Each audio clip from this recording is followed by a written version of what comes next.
Hi! Hello! నమస్తే! Welcome back to Brinda vlogs. ఈరోజైతే మనకందరికీ ఎంతో ఇష్టమైన ముస్లిం స్టైల్‌లో షీర్ కుర్మా అయితే ఎలా చేయాలో మీ అందరికీ చూపించబోతున్నాను. ఇప్పుడు మనం వాటికి కావాల్సిన ఇంగ్రీడియెంట్స్ అయితే చూసేద్దాము. కాజు, సారపప్పు, కర్బూజా గింజలు, కిస్మిస్, నెయ్యి, రోస్టెడ్ సేవియాన్ అండ్ ఇక్కడొచ్చేసి షుగర్, 1 లీటర్ మిల్క్ అండి. అండ్ ఇక్కడొచ్చేసి మనకి ఎండిన ఖర్జూర. ప్రాసెస్ అయితే బిగిన్ చేద్దాము. స్టవ్ వెలిగించి అందులో ఒక 2 ప్యాకెట్స్ పాలు వేసుకుందాము. లైక్ 1 లీటర్ పాలైతే నేను యాడ్ చేశాను. పాలనైతే మంచిగా బాయిల్ అవ్వనిద్దాము. ఇదిగో పాలైతే మంచిగా మరుగుతున్నాయి కదండీ! ఇప్పుడైతే మనం ఆ పాలల్లో షుగర్ అయితే యాడ్ చేసుకుందాం. మనమైతే 1 లీటర్ పాలకి ఒక 2 కప్స్ ఆఫ్ షుగర్ అయితే యాడ్ చేసుకొని మంచిగా బాయిల్ చేయాలి. ఇదిగో చూడండి ఎలా బాయిల్ అవుతుందో.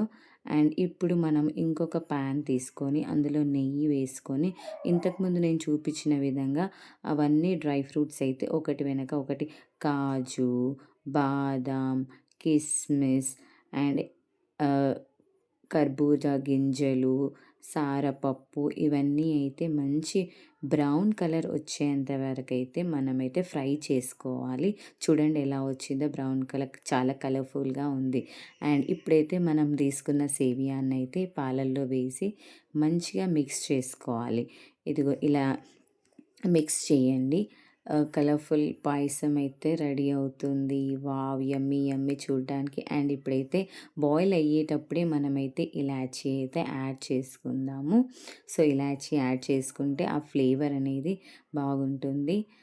అండ్ ఇప్పుడు మనం ఫ్రై చేసుకున్న డ్రై ఫ్రూట్స్ అన్నీ ఆ పాలల్లో మిక్స్ చేసుకొని మళ్ళీ ఒకసారి కలపాలండి. సో, ఇలా కలిపితే చూడండి ఎంత యమ్మీ మన పాయసం అయితే మనకైతే రెడీ అయిపోయింది.